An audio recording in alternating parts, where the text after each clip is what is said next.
Soldiers speak out. We can tell the truth of what we've seen. We are not liars. Soldiers speak out.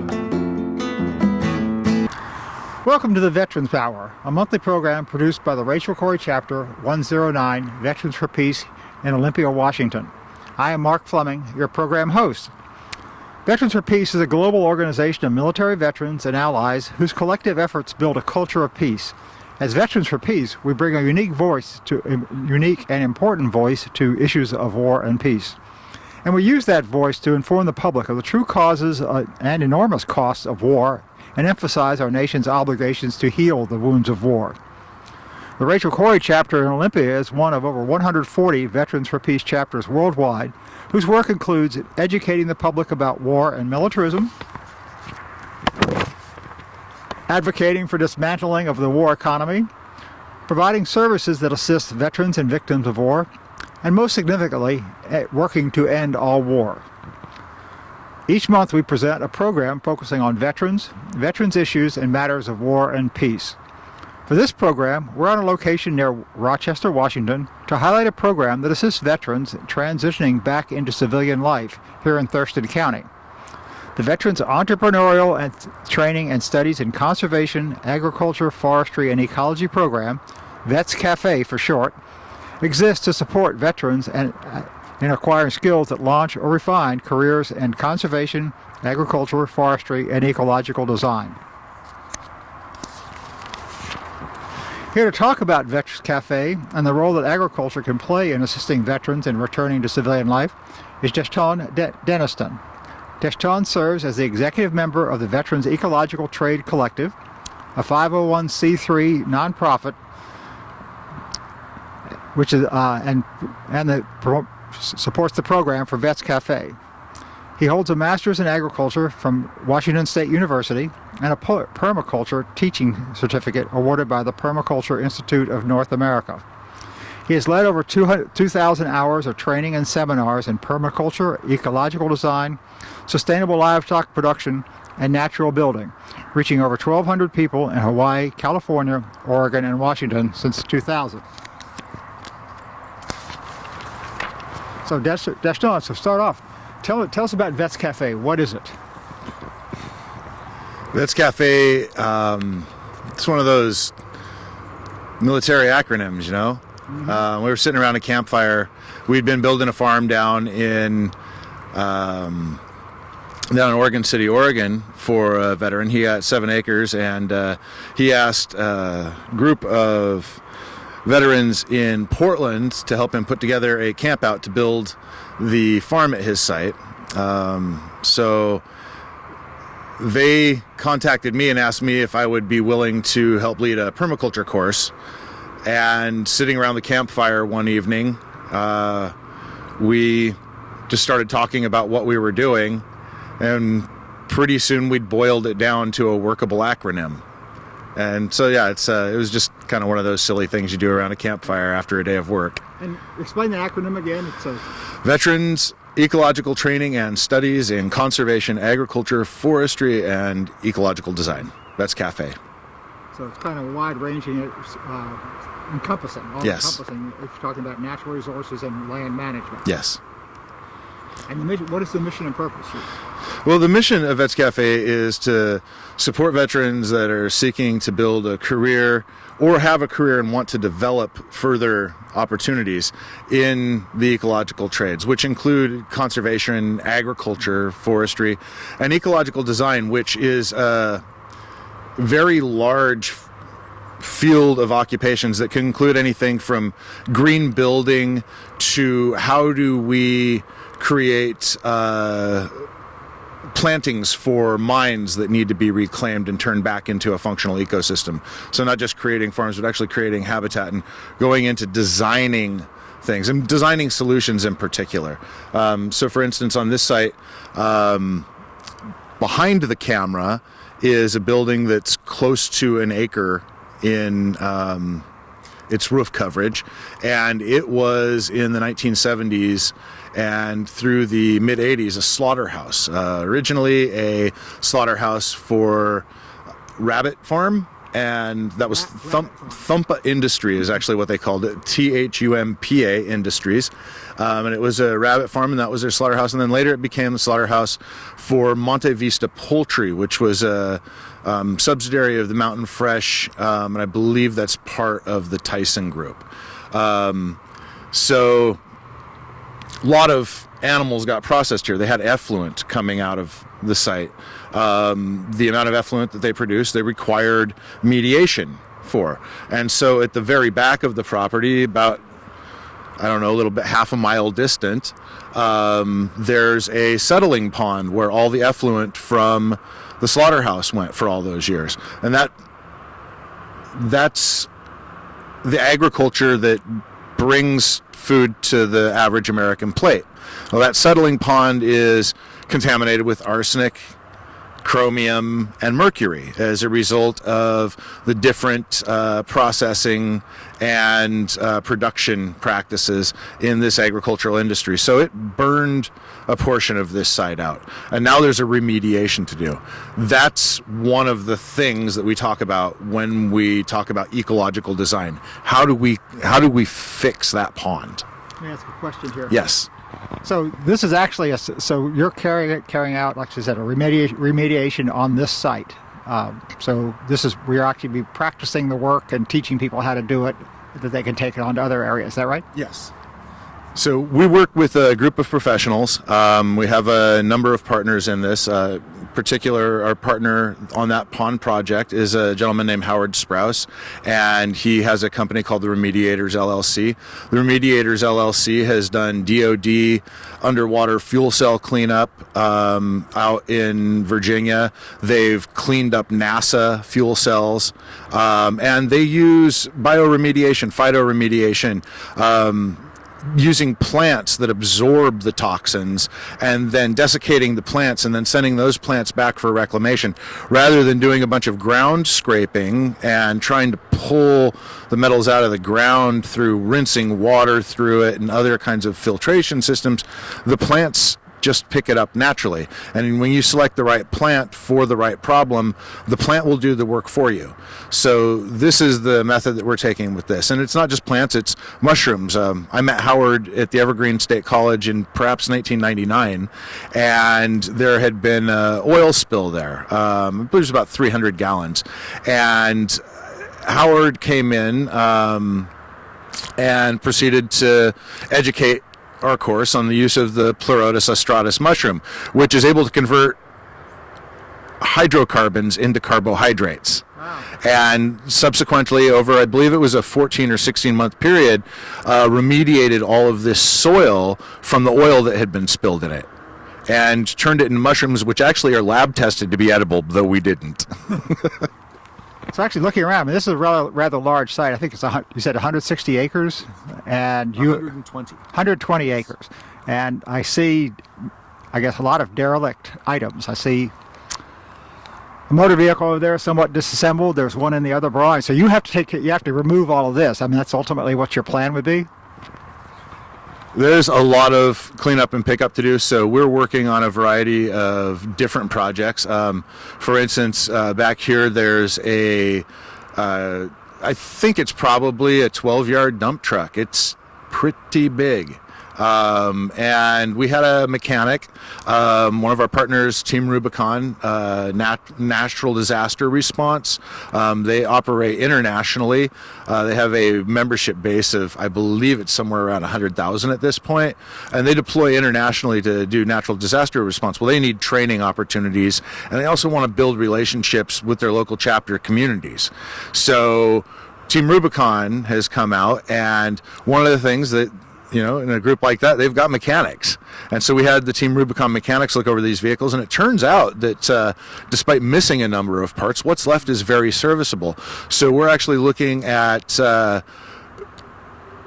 probably doing a restoration and sell of some of these vehicles for the benefit of our nonprofits. We don't need a 12-yard dump.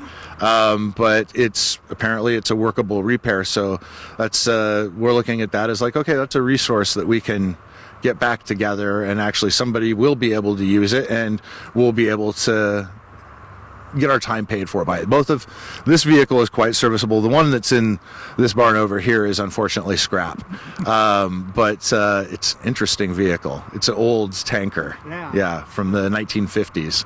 So when I was walking around, I saw the interior of the cab is pretty much taken out, but it's so it looks somewhat ancient. But it gives you an opportunity to build the coalitions and also provide opportunities for people to practice the skills. And earlier you talked about veterans wanting to go into this as a business. If someone is interested in coming out here and learning, is it necessarily for business, or is there any other reasons someone might come out and do this? Ultimately, there's three. We talk about a 3-tiered kind of step ladder of transition, and the first tier is stabilization. The second tier is career skill building, and when you say stabilization, you're talking about for the individual. Yes.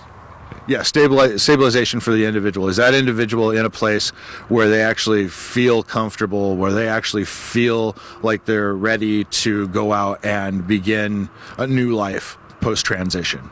And then the third tier of that is mentorship. Once you've got a skill base and you've built a career, contributing back. And so we're looking at this space as an opportunity for all three of those. We're working with partners. We've invited Grub to come out from Olympia, Garden Raised Bounty, to come out. They've got the Victory Farm in Olympia, the Victory Gardens in Olympia, and we've invited them to come out and look at this property and how will they, if they were to engage with us, what would that look like? Let's start dreaming and building around having a partner, because we've got a lot of space here. And they have a long run of good experience and solid knowledge and practices, and have overcome many hurdles. So working with them as a partner, it both expands their prospects for reaching out with their program, and also gives us, because of what their program is, that entry point where it's okay to just come in and watch the gardening, right? We don't need all 120 acres here to be in just business production. We've got room for partners and allies. And how many people have participated in a Vets Cafe since you started? It depends on how we'll define Vets Cafe. Vets Cafe, it's in itself, it's a program, and that program has a couple of different parts. And the core of it is the Permaculture Design course. The Permaculture Design course is an 80-hour training, and in that training, a person really works on nailing down ecological literacy, how to look at a site and understand what is there and be able to design and develop with it. And you might tell our audience, what is permaculture? Permaculture is a exploration of ecological literacy that leads to an understanding of nature's abundance and produce, and how can we not get in its role, or not get in the way of its role. How can we just work to understand that when we let a forest be a forest, it's going to give us a lot more than if we dismantle it and take it down. If we understand that soil is productive of many things and it's healthiest when its biodiversity is high, and that healthiest state produces the healthiest food, rather than monocropping and monoculturing and beating all the life out of it except for one crop, well, that crop's not going to be as healthy as it could be, right? So it's really understanding that diversity builds health, and that health is the core of ecological stability. The modern industrial agriculture, and not a particular aspect of CAFO farming or soybean production, it's just the whole industrial program is actually bent on destroying the ecological landscape, which could support us better than the program does. But if we do it the other way, everybody gets stabilized. Nobody gets really rich. Oh, you mean if we do it in the permaculture way, a sustainable way, we get stability, but not great profit. Yeah. And that is probably one of the limitations. Well, if I may, we don't have to look very further than halfway around the globe, right? In the Soviet Union, it was really common for there to be personal outholdings of gardens that were collectivized. And these weren't run as a communist project. They were just an acre that was available to any family in a village in a vast garden plot. And it was for their home production. Well, if we look at the actual effects of nutrition from that system versus the effects of our nutrition from these brand name processed foods that everybody eats, we'll find that, oh wow, people in the Soviet Union have healthier organs. People, I mean, you know, aside from the attrition of particular drinking habits, their nutritional values are much better than ours. And there's no question as to why. It's because they're eating food that's locally grown in soils that are diverse and complex. And frankly, if you're in the Pacific Northwest and you have the opportunity in Seattle or Portland to go to one of the community gardens that is held by folks from Russia, from the former Soviet Union, you'll see amazing diverse gardens that produce a number of foods and amazing botanicals for health. So Soviet herbalism is no joke. And yeah, it produces strong bodies. So actually, it's a smaller scale type agriculture. Much smaller scale. It's intimate.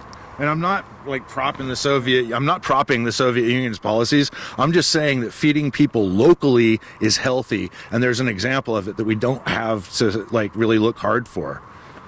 So right now, look out, and I see a lot of unused and somewhat derelict land. So how long do you think this will take?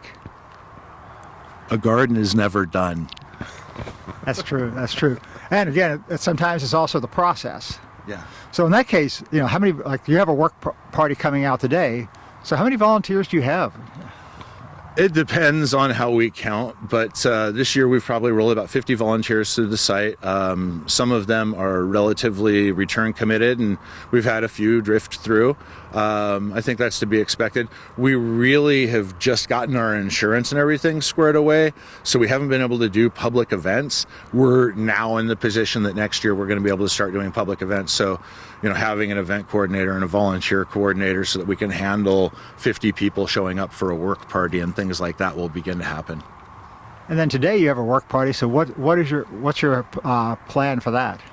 Oh, right around the corner there is a barn that it was used for storage, etc., and then the property was left derelict for 10 years. So there was a lot of scrapping going on in there, and it's just filled with rubbish and garbage, people illegal dumping and things like that. We're going to get that barn cleaned out because that barn is going to have our first lease is coming up in the new year, and we want to get the site ready for our leasee. So someone's going to be leasing the space from you? Yes. Can you say who that is? Or right now I'll just say it's another nonprofit, and they also do veteran service work. Oh, excellent, excellent. And then as far as you talked about, in the past you did permaculture workshops. Have you been doing those out here, or you have plans for them? Yes, we did. Yes, we did do one permaculture course this last August. We have minimal resources here. There's no electricity, there's no running water, so we had to portage water in, run a generator so that we can get phones charged up so that people can stay in contact with loved ones and things like that. But we camped out for 2 weeks, 14 days, and we ran the folks through an 80-hour program. We had an excellent chef who I really can't prop enough, Stephanie Torgerson from Portland, Oregon, who is an Air Force veteran, came out, and of course Air Force veteran, and it was delicious food. There was no way around it. So really got to give Stephanie some props for that. And then we had a number of guest instructors, including Rick Valley, who for years worked with the Lost Valley permaculture site in Portland. I've known Rick for about 20 years. He's a fascinating individual, and nobody knows trees better than him. There's a few that know them as well, but none know them better. And we also had Pat Rasmussen come out, and Pat talked about edible forest gardening and community design. Pat's a longtime Olympia area community design consultant doing a lot of edible landscaping in the city of Olympia. I believe at this point she's got over 70 gardens that she started in the city of Olympia. Though I think it's about So 7. you have quite a network of people supporting. Are there any other major supporters that you want to mention? Yeah, the Washington State Department of Veterans Affairs, they really have pitched in hard. They have a number of people who are on the clock over there at WDVA. That's job is to do outreach to the community and make sure that veterans, things like veterans peer training, access to resources, etc. And so the WDVA, Washington State Department of Veterans Affairs, and Jason Alves in particular with the Veteran Conservation Corps has been huge in making sure that we have both resources, materials, and resources people.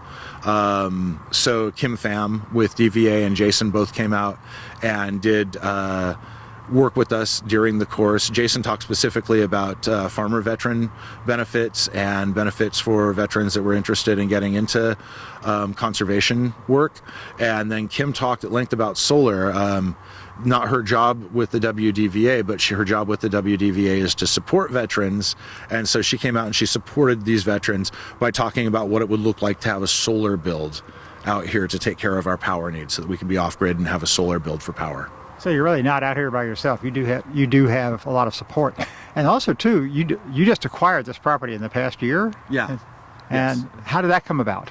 So we got a call from the Washington State Department of Veterans Affairs, and they had received word that there was a property near Tenino, a farm that an owner would like to donate to a veterans organization, and they wondered if we would be interested in this property. So they carried the offer to us, and we then were able to meet with and speak with the owner. And in December of last year, we received this donation from Fremont Docks Company in Seattle, Washington. And yeah, so as of December, we finished up the paperwork. We signed and closed with them. And Fremont Docks and Susie Burke donated this property, feeling really good about our prospects moving forward here. Yeah. And as you said, it's garden is never done, so it's not something that's you expect to be immediate, but it will be an ongoing thing where you can continue to help people by providing the opportunity and learning yourself. And then, do you have any workshops planned for up soon or next year? In the next year, we'll be doing another full training program, permaculture design course program, and that will take place again at the end of August. I believe it's August 15th to 29th, if I pull those numbers out, but right thereabouts. And in the meantime, we're going to have a couple of small activity training programs. We are working with Team Rubicon, so members of Team Rubicon specific will be coming out and they'll be doing certifications on chainsaw work. The work that they do in the field requires they have certified chainsaw operators so that they can get in and out of natural disaster safely, trees down lines and all this kind of stuff. So they've got to build up a certification and credentialing there. And this is an opportunity for them. We've got trails that we want to clear. We've got brush that we want to clear out because we're doing an oak savanna restoration. And so in order to support our conservation means, Team Rubicon is going to be able to come in and have their training supported because we'll do a tree marking and they'll be able to go in, and between their needs and ours, we find that intersect where both of us are able to move forward with our mission. Oh, excellent. And how many veterans have been participating? Like I said, again, most of our volunteers have been veterans. And so I believe just over the course of this year, we've had about 50 veterans through the site. And again, this is prior to having a fully insured operation. So we've really had to keep it like on a very tight, like, we can only have this many people at a time. It has to be by invite and not public open access and things like that. So it's been, kind of walking a little bit of a tightrope with the insurance issue there. But now that our insurer is great, by the way, and I got to give a shout out to the National Nonprofit Insurance Program, which they're obviously, we have an agent, and our agent reaches out to them through the brokerage and stuff. But we're not a client. We're a member because we're a nonprofit organization, and it's a nonprofit organization specifically insuring nonprofit organizations. We're a member of the organization and not a client. This gives us access to resources that I think are unusual for insurance programs. Plus, our rates are great. So I can't recommend them more for nonprofits who are looking for insurance. So it sounds like you have a lot of support. Now, They're going to let us do straw bale out here. We talked with their risk management assessor, and I actually built the first state-funded straw bale construction in Washington State in 2001 in Mattawa, Washington. It's a library, and the state funded it, and I was one of the team leads on the building of it. And so here it is almost 20 years later. Turns out he was an adjuster for the state, and he walked through that building for insurance purposes. And when I said that we were interested in building straw bale, he stood up and he's like, well, it looks like we're going to have some interesting work to do. And then I told him about that, and it was like, okay, let's focus. Ecological design is a thing that we can do. And so our insurance company is actually behind that part of our mission, which is really, it feels good. Yeah, most insurance companies are rather risk averse. Yeah. So. And then if a veteran is interested in something, how would they find you? If a veteran's interested in our programming, so for instance, next year we are going to be playing around with some straw bale wall section building. We won't build a full building, but we're going to do some practice runs. We'll have a permaculture course. We'll be doing some timber milling, and then getting animals and livestock on the grounds. So to find us, you can go on to Facebook. We're at Veterans Ecological Trades Collective. You can find us under that name on Facebook. Also at Vets Cafe. We have two different Facebook pages because they are slightly different in focus. Again, the program side is Vets Cafe, and the Ecological Trades Collective looks more broadly at national issues of veterans in these careers, and how to build coalitions amongst them. So you can find us both on Facebook there. Then Veteran ETC. So VETERANETC.org is the website for the Veterans Ecological Trades Collective, and Vets cafe.org is the website for Vets Cafe. And as I was preparing for this, I just put Vets Cafe into a search engine, and I got both the VETC as well as Vets Cafe and the Facebook page. So it's pretty simple to find if somebody's that. And is this something that all veterans should consider, or is there any particular trait or interest that would lead a veteran to think this might be a good idea? Well, if you like working outdoors, if you want to be your own boss, or if you want to work with a small group of co-owners in outdoor trades, outdoor trades, and until you've built the building, it's indoor, so it's an outdoor trade building. And we'll be doing a lot of support for veterans that are interested in conservation work. So the veterans that are with the Veterans Conservation Corps programs throughout the state will be having opportunities, not just on our site, but we're looking over the coming years to do conservation and restoration site projects off our property. And then, of course, interested in livestock, interested in perennial production, berries, fruits, orcharding, things like that. And we'll have some room even we're going to have 2 or 3 acres that we'll have dedicated to doing annual production as well. And mostly we'll probably be working that kind of a program in partnership with Grub. But the spread of potential careers that one might move into individually or with a small group of partners is pretty large here. Yeah. And it sounds like even if a veteran doesn't think that's necessarily a career, it sounds like if they're interested in being outside and doing work, it might be an opportunity to link up with other veterans and have a time to make that transition before they move on to the next stage of their life. So it gives some broad opportunities. And then also, too, I was going to point out that if somebody wants to mail a donation to you, they can mail it to the VETC, care of 608 South Silver in Centralia, Washington, 98513. So That's also correct. oh, Yes, that's also correct. Also, we do have a direct donation tab on our website. So those are, and also we have a really great nonprofit support through our banking program. So the amount of money that gets tinged off for using the card over the website is really minimal.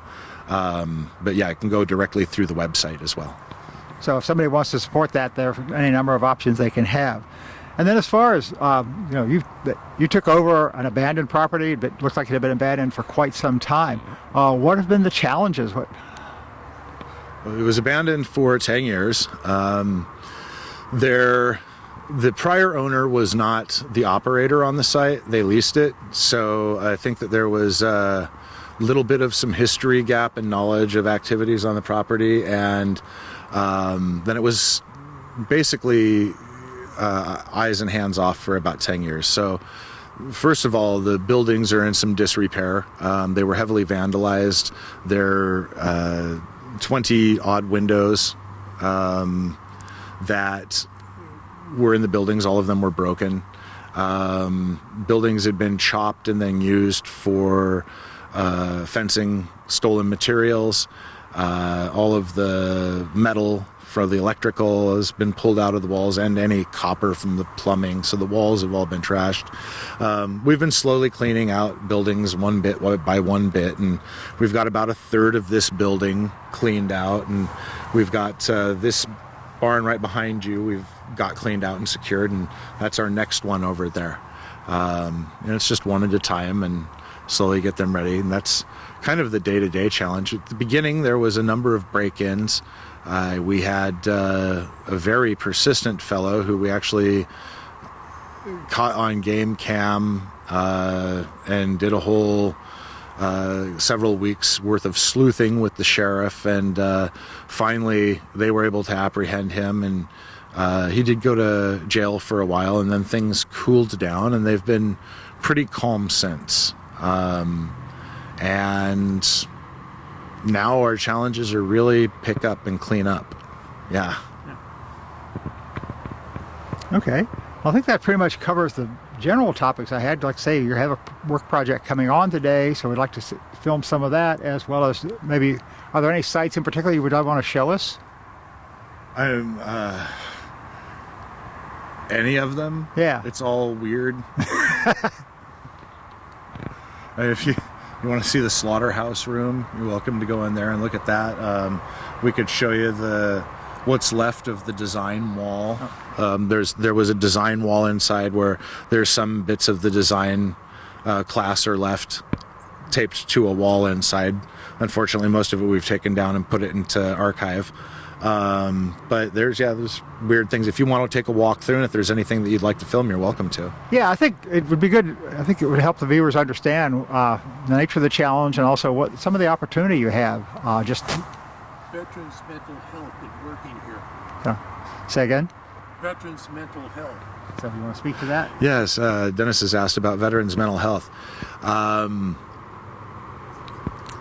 It's not a specific mission of our organization to do mental health service, but there is no way to step outside of the reality that between TBI and PTSD, well over 50% of veterans that are ETSing from service have some kind of a mental health or therapeutic need.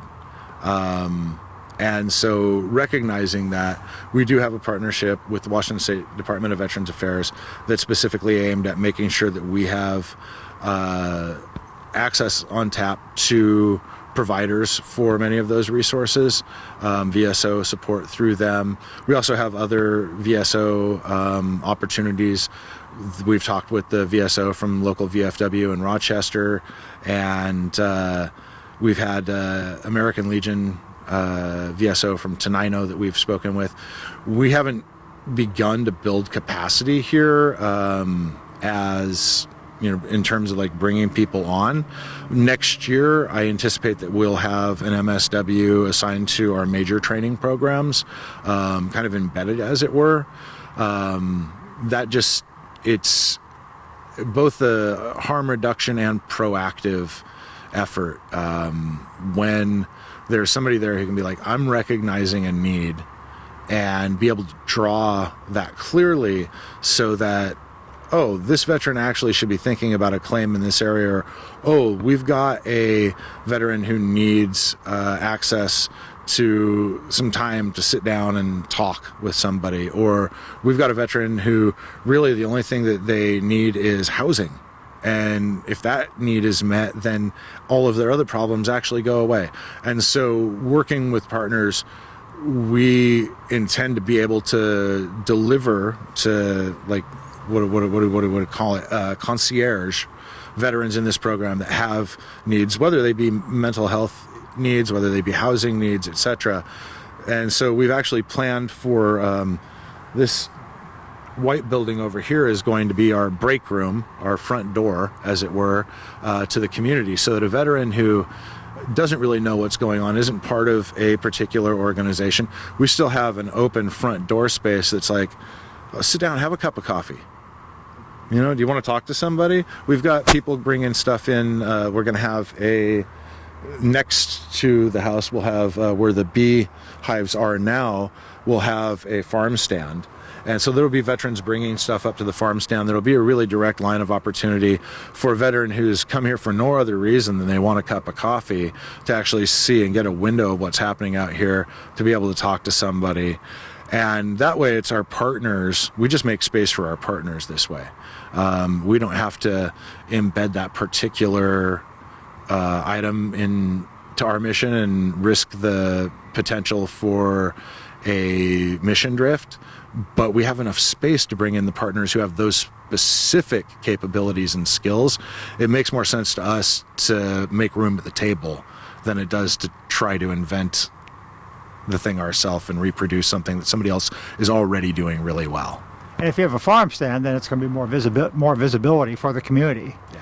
So it's not, this is a dead end road up against the freeway, so you don't have a whole lot of like drive-by traffic. So it's more a matter of getting the word out. Yeah. Correct. Well, we certainly hope to. This will be out on our channel in TC Thurston County Media, and also on our YouTube channel. So that'll be one more opportunity to get that out. But at this point, I think I've covered everything I wanted to ask. Is there anything that we didn't cover that you want to address? Boy, if you ask me this question again in 15 minutes, I'm sure I'll have all kinds of answers. We'll be around for a while, so we can ask that again. Like I say, I think we'll do some walkthrough and just see, provide some view of the property so Yes. people can see it, and then maybe come back with some closing remarks and then wrap it up. Okay. All right, well, thank you very much. I appreciate it. Thank you very much, Mark. Appreciate it.